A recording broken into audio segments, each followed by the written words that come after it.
Everybody, good morning, good morning. This is Ken with Minnotank. Today I am joined by RajNATION of RajNATION Innovation, and we're going to go over target market and how to make your pitch a performance.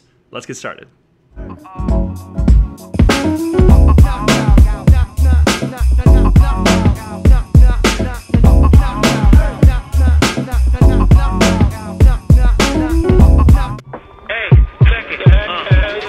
Put the place up. Put my face up.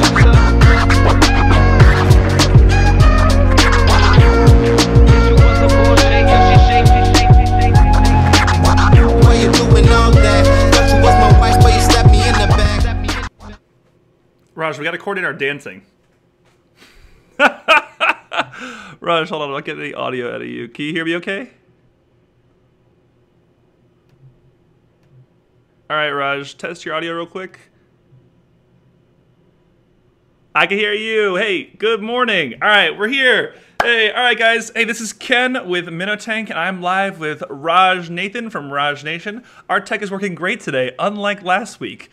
100% improvement 1 week later. Killing it. All right, Raj, so take it away. Tell us about what we're going to learn today.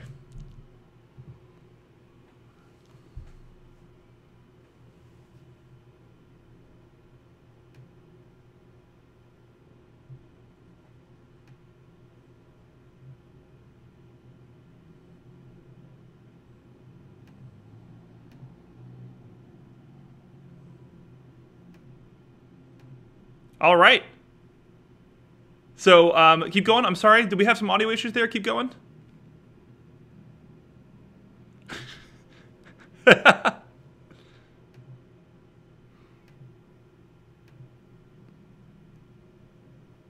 Target market. The first thing to think about, especially when pitching investors, is having the right industry down. I'm talking about your industry size.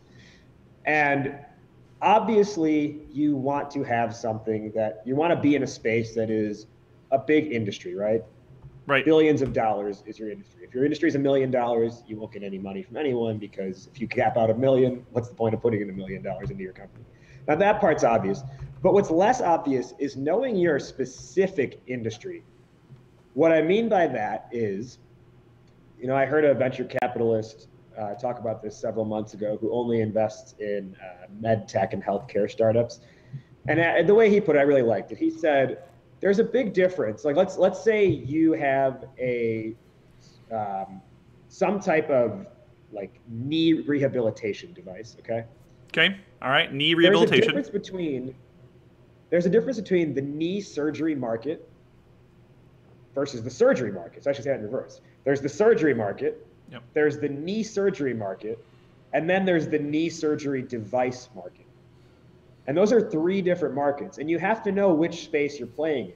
And just because it sounds super attractive to say the surgery market is $900 billion or whatever that number is, doesn't mean you're going to convince people that you can actually get to $900 billion or that that is your actual market. In fact, a lot of times saying outlandish huge numbers because they sound better can come off as these people don't know their numbers. They don't have any focus. They don't know who they're actually targeting. So when you think about your industry, think beyond just what is the overall picture here, but what is the specific industry I can focus on? And if you have a good strategy for getting there, it can be okay if it's, say $10 billion versus $30 billion of an industry. But if you have a road to actually attacking that, that's okay. And again, it shows that you know your foothold in the marketplace. It shows you know where to go to find customers. All right, so Raj, I want to pause you right there. So let me pop in. So give us a tangible example, because I think we talk about theory a lot, right? Like, that was a good one where you talk about like healthcare. If you were to say like healthcare, $400 billion market, and then surgery, and then surgery would be like $100 billion market or whatever, and then we get even more granular. Can you give us an example of a company you've worked with and just talk to us about how previous to working with you, they had some kind of TAM or total addressable market or target audience, and then you help them refine it and help them have a better comprehension of who they're going after? Yeah, absolutely. So a really good example, and I might get the specific numbers off here just based on memory, but one company I'm working with right now, Wicked Reports, is out of Boston.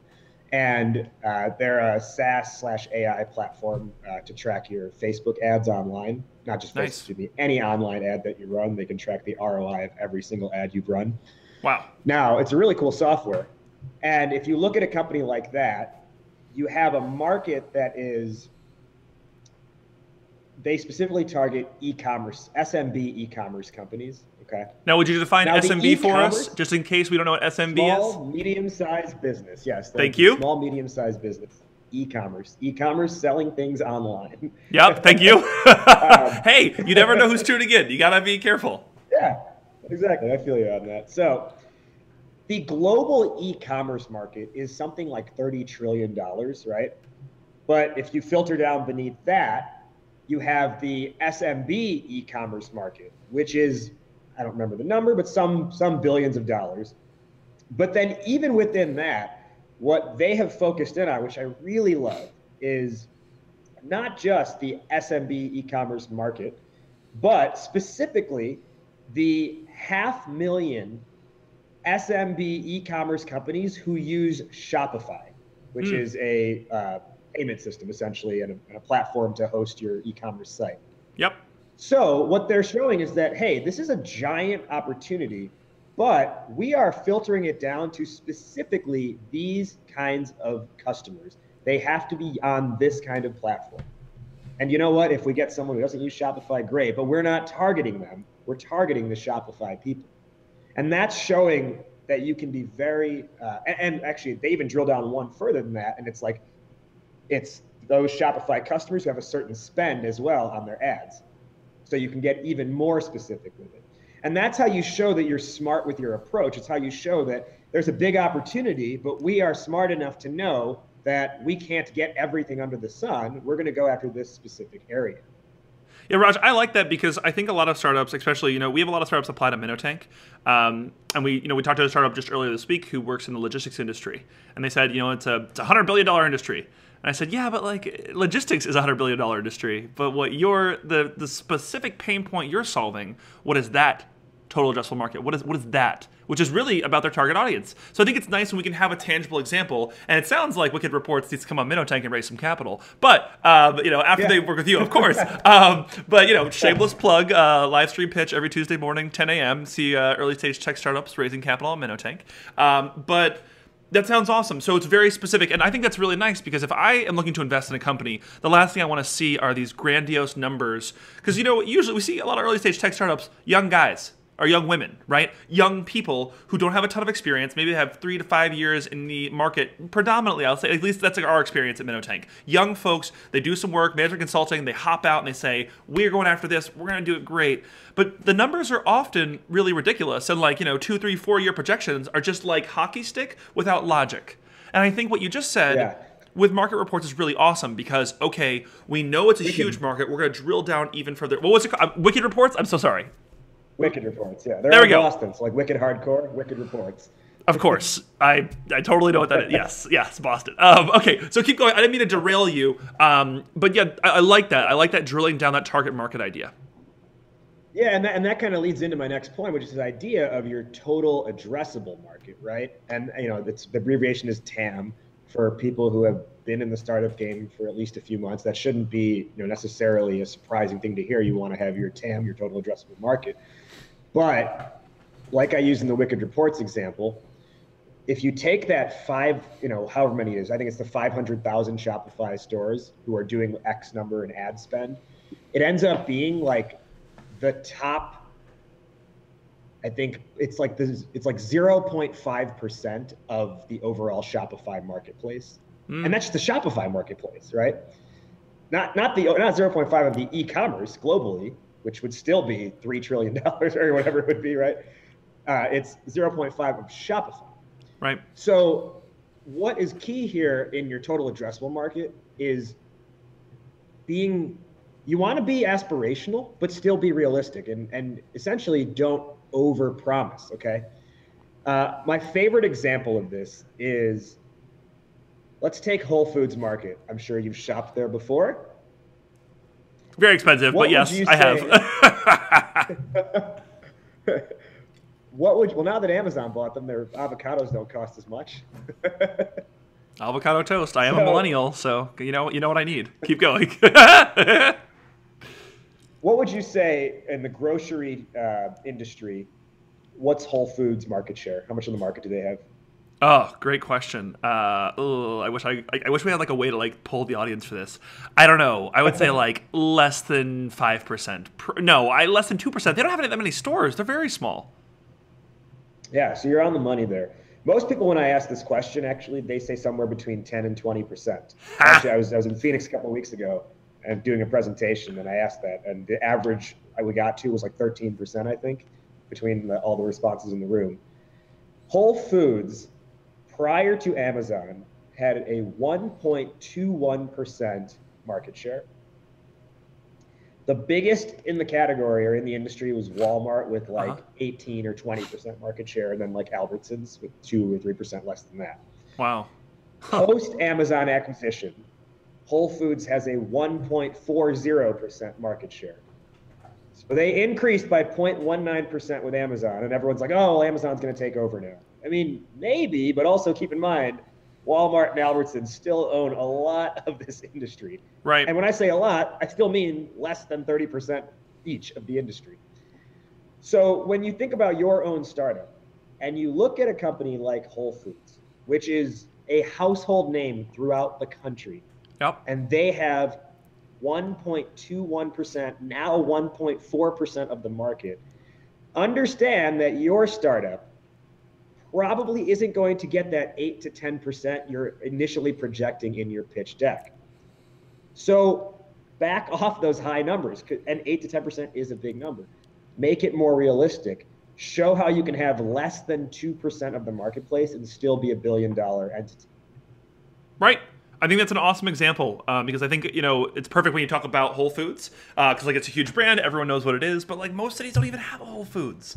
And so we, here at Minnotank, as you guys may or may not know, whenever a company applies to join our waitlist, we always do a live phone interview every single time, even though we have 15 or 20 companies applying every single week to pitch. We always do a live phone interview of 15 minutes. And often we'll talk about that total addressable market with them. And they'll say, yeah, we're going to get 20% of the market in 3 years.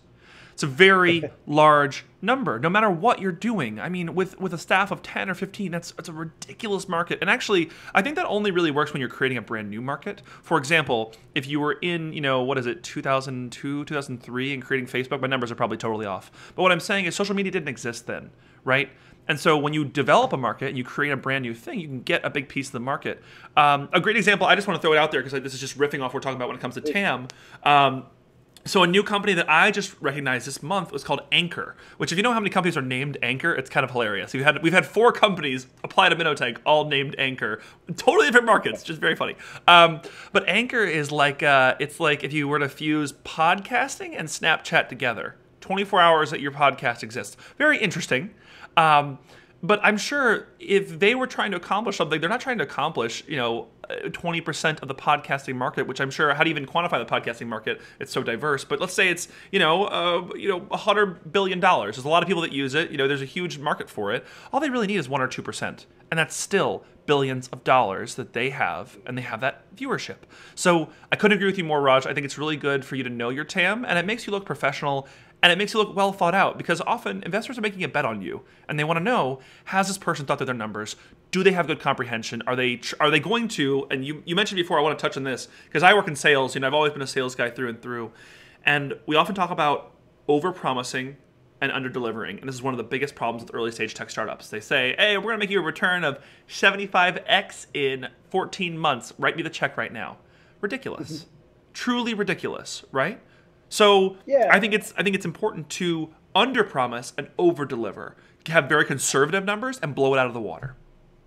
Yeah, and even with that, it's like an under-promise isn't really that much of an under-promise. Again, if you do the actual math on it, right? Like we said, 1% can still be a lot of money. And again, it comes back to showing what you're talking about and you're not so naive and caught up in the idea that everything is going to go right. Your competitors won't care and they'll just bow down to you and you'll become, the next king of the world or whatever that might be, the king of your industry or queen of your industry. And this is getting you away from that naivety. Naivety is what I say, but do whatever you want. We're in the Midwest. Okay, Who knows how to pronounce anything? Let's say naivete. It backs you off the naivete at the end of the day, and that's what I got to say. 3 rhymes in a row right there. Here it comes. All right. Freestyle. Okay. Awesome. Raj, do we want to reference your Medium article now, or do you want to wait until we get to the customer profile aspect? No, we can actually segue right into customer profile now. Actually. Okay.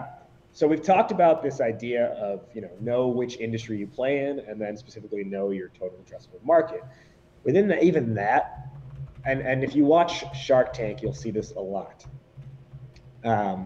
You'll see people go on there, and they will say, "Oh my gosh, this is a $50 billion industry." And then the sharks will ask them some questions about their customers, and then they'll say, "But it's a $50 billion industry." And then they'll get more questions about, "But who's your customer?" And they'll say, "But it's a $50 billion industry." So, just saying the same big numbers over and over again doesn't get you anywhere, right? It doesn't make you more convincing. Are you sure? Because I think our president would disagree. Okay, I'm letting go. All right, sorry. That's getting really political. Okay. Keep going. Yes. So supposedly we cannot just repeat the same thing over 9 times that makes it real. I think someone would disagree, but continue. So Shark Tank, yes. So what you want to be able to show is who specifically do you go after as a customer. So you have your industry, you have your marketplace, whatever that might be. But then what does an actual customer look like? Can you make someone visualize something? Because I'll tell you this, even if you're able to say like, hey, like this is our, we're going to go after this many millions of people. Our revenues year 1 will be 500,000, year 2, 3 million, etc.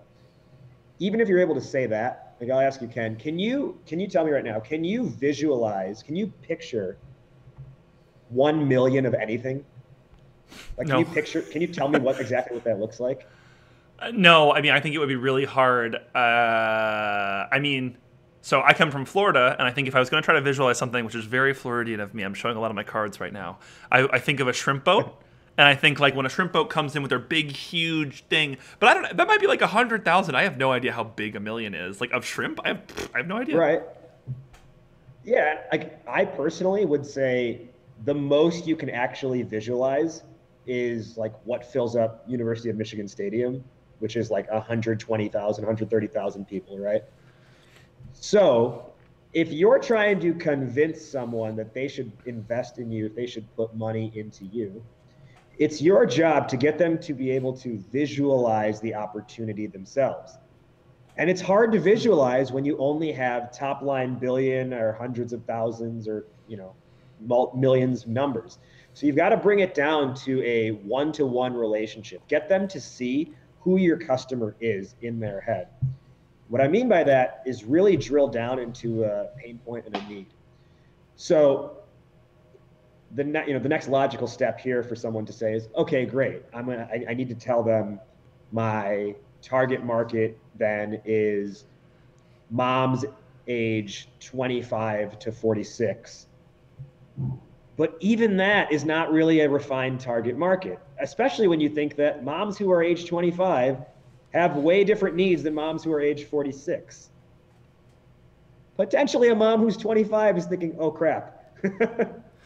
Whereas a mom who's thinking 46 is, how do I get this kid through school, through college? Yeah, it's a no crap in the other way of like, how do I pay for it? Yeah, exactly. Same thing. Exactly. So you can't lump all them into the same category. And even if you narrow it down and say moms age 25 to 29, which is maybe more reasonable, even that is still not enough, because what you're doing is you're giving top line demographic information, okay? And if you only have that, it still doesn't allow us to really see what the need is. So what I encourage companies to do is actually create what I call an audience funnel, which is a profile, an avatar of their target customer. So an example I can use here, a company I'm working with, Be Safe Meds. Okay, they are in the STI, STD prevention space. So would you go ahead and define what those are? I know it because I'm also openly gay, and our community is barraged. If I explain sexually transmitted infections and sexually transmitted diseases, Yes. that space, correct? Yes. Okay, Correct. continue. The difference between the two, between infection and disease, infection is curable. Disease is not necessarily curable. Mm-hmm. Okay, so you could say, and what they were saying originally was that their target market was, when you think about people who are susceptible to a STI, you have college students, you have young professionals, you have cross-country truck drivers, Yeah. you have military members when they post up at base somewhere, right? Senior citizens even, okay? It's actually crazy. The senior citizen market has spiked for STIs. My parents work in They're elder just care. I know all about that. And then another market that's really big is the airline industry, because they're always like, Yeah. there's something like 100 or 200,000 flight attendants in the world, and they have to be on a new country all the time. And so it makes relationships hard. And so therefore they're much more susceptible to those things. Yep. Yeah. Yeah. In and out isn't just referring to the countries they go to and the cities they land in. Too far. I guess we're an adult show. Keep going. Okay, so coming back to Be Safe Meds, you have all these different groups, right? Which even then you could say, okay, hey, that's too wide of a market. But if you whittle it down, you can actually say, hey, there's one unifying theme here. And that is top line. So the funnel to create for you is, imagine a funnel going down here. And if you're in the chat, the article is linked there, I believe. So you have Yes, top it is. layer of the funnel. You have these people. Second layer, have this problem. Next layer down, causing this feeling. Last layer, at this time. At the Do that again bottom, for us, just one more time, Yep. so we can help visualize it one more time. These people People. have this problem. Problem. Yeah, people, problem, causing this feeling. Feeling. Yeah. At this time. I love it. I love it. That's the funnel. And then almost like if you squeeze that funnel, the output of it is, therefore, they want to feel blank. So to use Be Safe Meds as an example, their funnel, these people, sexually active adults, have this problem. Something went wrong last night, causing this feeling. They are scared and they are concerned at this time, the morning after. And what they want to feel, therefore they want to feel, is relieved and peace of mind. Huh. And now you've taken 7 different potential markets and said, yeah, it's wide, but here's what unifies them all. This is their pain point, and this is what we're going after, is this emotional need that exists. Yeah, I would say, honestly, if I'm sitting in so Minnotank does vet people before they come on to our show. We don't vet financials or anything of that nature, but we definitely vet them to make sure they have a nice business model, and they can definitely communicate their interests. So we get applications from all over the USA with early stage tech startups who are at all levels, revenue, pre-revenue, all kinds of things. But if I were to hear that conversation exactly, when someone told me, hey, we have a large total addressable market, here's the situation, and we were to explain it in a regimented format like that, it helps me visualize, first thing, the way you think, and second thing, it helps me say, that's how they're going to know when they're going to solve that problem. They have that, the people, the feeling, the timeline. I love it. That's a really good concept of how we can create a funnel. And I think a lot of startups should be using that these days and saying, okay, if I'm a SaaS product, who's my customer? It's not just startups. Startups is not a customer, right? It's who internally, what human is using that? Is it the founder? Is it the marketing director? Is it the HR director? When do they feel this problem? That's great, because I don't think we actually comprehend timeline and feeling, because we all know frustration. We know when something solves our problems, and we know how we get an admiration for that. We start to love that thing. And then you get, like, Slack is, I think, one of the most famous examples. They have a Twitter wall of love, where they have so many developers just tweeting in how much they love Slack, and they actually put it on their front page of their website, because it's so smart. So they know they've really narrowed down at exactly what time you have this problem and who they are. Obviously, they have a huge market opportunity, but so interesting when you actually put it into a regimented format. And I think that looks really good to investors. If you're asking for someone to give you $4 million, maybe you want to have a plan. Yeah, and even think beyond seeking investment. Think about how much that helps you with your marketing if you know who you need to be going after. Because it's really tough. Let's say if you look at your online ad campaign thing and you're just like, okay, I need to find, to use your example, I need to find startups. Where do you go? And if you keep using the top line information, what you create is the top layer of 7 different funnels, but you can't actually go into any one of those funnels. Mm-hmm. And as one of my mentors said to me once, which is one of my favorite lines, is you cannot be a mile wide and an inch deep. Yep, I love it. Makes perfect sense. And one more thing I'm going to add on there, Raj. I'm going to do a shameless plug for HubSpot just because I'm in love with HubSpot. And they're not paying for this either, which is really interesting. So just so everyone knows who I am, I've worked in software sales for over a decade. I've traveled all over the world. I've lived in China and Germany and in the USA, and I've run software sales teams and whatnot. So I'm a big fan of tech, obviously. I built Minnotank. But an important part is understanding, what a tech that we all require, which is a CRM. Everyone has to have a customer relationship management system. There's no way to scale without something like that. So it's almost a requirement in today's business world. And so I use HubSpot. And one of the things that HubSpot provides is an academy, which I really suggest, Raj, I'd love to send you our links and show you it. We put all of our team members through the HubSpot Academy first, and that actually explains customer profiles. And it talks about building a customer profile for each one of your marketing campaigns. Who exactly do you, and not like a 25 to 29. It is, here's Jessica. Jessica is 27 years old. Here's her life. Here's her experiences. And exactly, I don't think they even talk about the feeling, but I think that's even better. Because the feeling is really indicative of what you want to solve and how big that pain point is. Do you feel bothered? Do you feel angry? Do you feel left out? What is it that you feel? So awesome. I love that. And then obviously time is very important if you're going to deploy advertising. If you're going to go spend $10,000 per month and you're selling a cookie subscription, that's probably good at, between 11 p.m. and 4 a.m. Cheap ads, and everyone's, craving cookies in the middle of the night. Perfect idea, right? But if you're doing it between the hours of 7 a.m. to 10 a.m., that's ludicrous. That's almost stupid. No one is craving cookies. Very few people are craving cookies at that timeline. So that pain point, as well as the time, I would say is extremely important when it comes to that. So cool. We got 3 more minutes, Raj. I'm not seeing any questions. We have a couple people tuning in on Facebook. No questions here on the YouTube live stream. So how about we pop in right into the recap? So we go back over, we recap everything we talked about. Is that okay for you? Absolutely. Yeah. All right. Let's do it. Go ahead. So we're going to start back at the target. So start back from target market and go down? Absolutely. So. Oh, wait. I said I'd take this part, Raj. I'm sorry. Was I supposed to take this part? Did you want me to do it? I think so. I'm happy to do it, but you can do it. No, you do it, Raj. It's your show. Well, it's your show. I'm just a happy guest. But top line. So first thing we talked about was target market. That means, our overall thing here, target market. First thing we talked about was industry size. Know the industry that you are playing in. What sandbox are you in? Again, there's a difference between the surgery market, the knee surgery market, and the knee surgery device market. Yep. The second thing we talked about was then knowing what's your total addressable market. Be realistic with these numbers. Don't overpromise. Be able to secure an accurate or a reasonable percentage of your marketplace. The example we used was Whole Foods.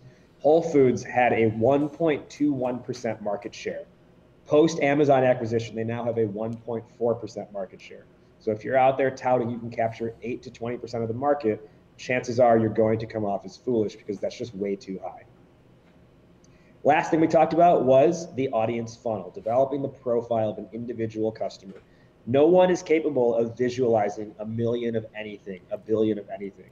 Create a one-to-one connection with your investors by painting a picture for them on who specifically you go after. The audience funnel is these people have this problem causing this feeling at this time. And if you go to the chat box here on the live stream, there's a link to my medium.com article which explains that in full. Love it. All right, that was an awesome recap, Raj. So we're at the 29-minute and 20-second mark. We had a couple statements that your audio had a problem in the first 10 seconds, but I fixed it, so we're all good. Awesome stream today, second show. Ace, killed it. A couple people tuned in on the live stream on Facebook as well, so no other questions. So, guys, if you're interested in working with RajNATION Innovation and you want to learn about how to make your pitch a performance, you can go to minnotank.com/RajNation, fill out a quick form there, and we send you right to his email box so you can learn about how to work with Raj to help enhance your pitch to acquire investors and customers. Raj, thank you very much for today. Any last words? My pleasure. Thank you for having me on. If you guys have any questions on the stuff we talked about, like Ken said, fill out, I mean, even if you just have a question, just fill out that form and I'm happy to answer it. So looking forward to next week. All right. Thank you very much, Raj, and thank you very much, Minnotank community, and we'll see you next week at Thursday at 10 a.m., I believe, Central. Yes. All right. Bye, guys.